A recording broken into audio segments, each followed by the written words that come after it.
দেখেন, যে গরুর জিব্বা কাইটা বালতিতে রেখে দিছিল গতকালকে মাগরিবের নামাজের পর, আর সেই জায়গায় চলে আসছে। দেখেন, অনেক লোক দেখার জন্য চলে আসছে। এই যে গরুটা, যে জিব্বা না থাকলে আমি কথা বলতে পারতাম না, আজকে সেই গরুর জিব্বা কাটে আলাইছে।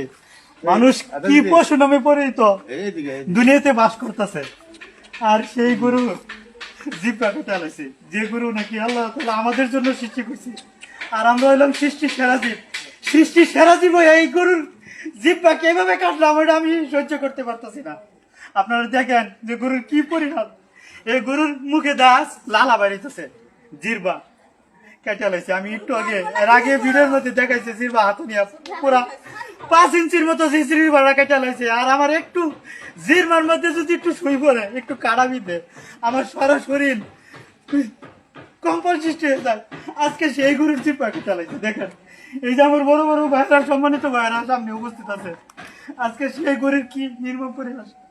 এই গরুর ভিতরে 5 মাসের বাচ্চা আছে। আজকে এই গরুটা আমি কিভাবে কি করব বলেন।